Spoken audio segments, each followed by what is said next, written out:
Please subscribe. All right, my man. Chris Speaks back here today, my man. Captain. We're going to talk about little politics going on here, especially with our what's going on here of late.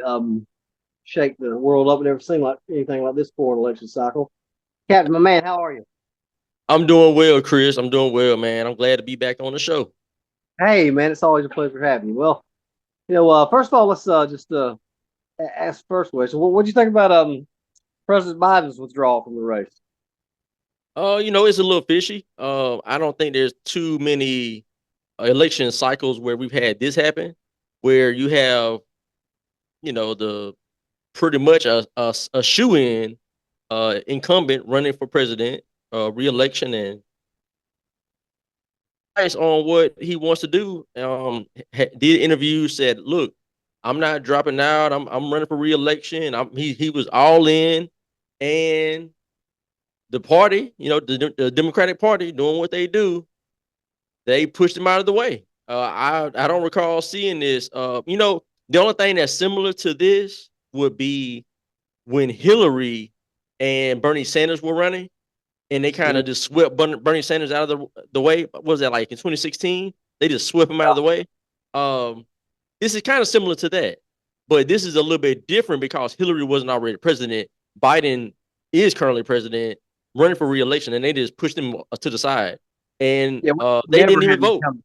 They didn't even Yeah, vote for the guy yet on that side. So it's very odd. and you think about it. Now so that this is a candidate who is now our nominee, Kamala, or their nominee, Kamala, she's not participated in one primary. No, no votes. Nobody's voted for her. Do you think that President Obama was behind this, forcing him out? I can see that. Um, the the only thing about it that's very odd is if they were gonna push him to the side and go with Kamala this time, or Kamala, or whatever the lady's name is, if they were gonna go with her, then why go with Biden last go round? You know, that's the weird thing about it. So when she ran for president in 2020, because a lot of people on the Democrat side obviously forgot that she ran for president. Like she didn't just be a VP pick. She actually ran for president. Where she called Joe Biden a racist on the debate stage. People act like they forgot about all that, but she polled so low, and the voter turnout for her was so low that she dropped out. Like after like two or three states, I mean, she dropped out. There was no support. So it's just odd that they pushed Biden. They pretty much forced him to run for president. He got so called elected for president, and then they picked her for the VP to just come to now and then push him aside for reelection, and then push her to. It seems odd because I don't think that they really want to put her to the position, but who else are they really going to push that people have in the facial recognition of knowing on that side? You make some good, pretty good. They have dropped the ball really since 2016. They have consistently dropped the ball. The Democratic Party has, in my opinion. I mean, they do a lot of things very smart in their marketing of their ideas to people, where people just, I don't know, they just blindly follow. But when it comes to presidential elections and putting the right people in place after Obama, they have not done a very good job of that. But some kind of way, it works for them. I don't get it. It works.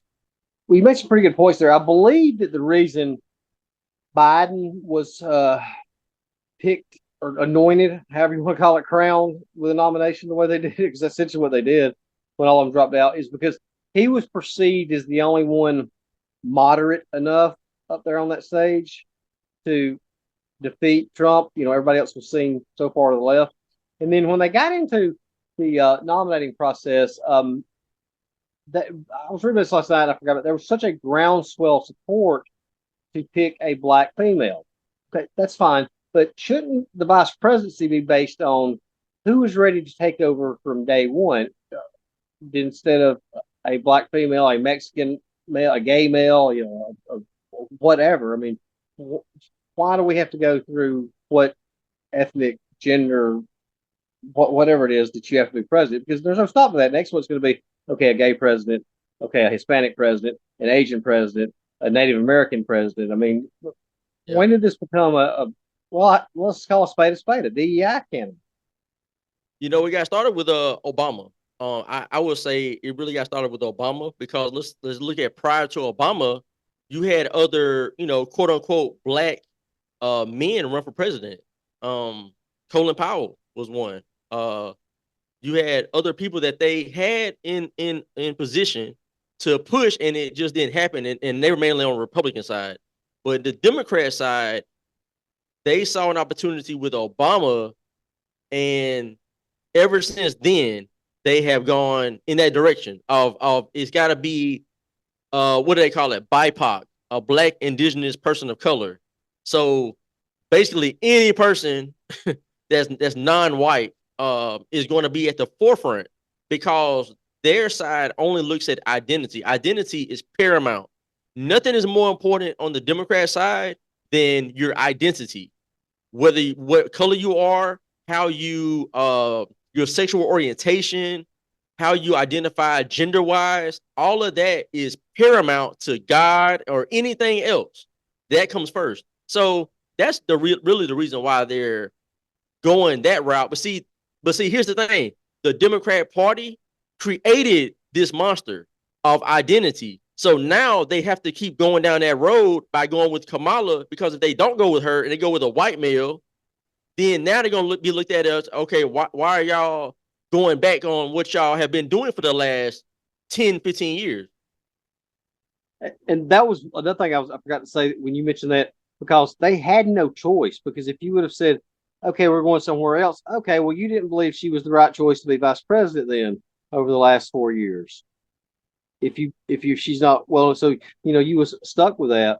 And this thing too, I wish the Republicans would get off of, quit talking about her race, quit talking about her gender, talk about how she's associated with Bernie Sanders and AOC and that group, because you're falling right into their hands. The Democrats are the ones that talk about race. I don't hear Republicans until these other guys are talking about race the way that they do. You're playing right into their hands with that. That's right. That's right. The thing is, race has become such a huge issue, and just like the number one priority for, I mean, literally we got federal laws that prohibit the so-called discrimination of anyone from getting a job or whatever the case based on their race. So race has been, like I said earlier, it is paramount to everything else. God and everything else comes second to race and your color. So the Republican side has also gone into that identity race, because they have been pushing Tim Scott, for example. Tim Scott is a person that he's been at what, CPAC for the last 2 times in a row, being a focal point, because they're trying to push him into the fold so it doesn't look a certain way. But look, it's not about looking a certain way. See, we get caught up in optics of how things look rather than the substance of what we're pushing policy wise. We need to get back to the policies that are good for everybody, rather than putting certain people in position because of how they look or identify, and then their policies are crap.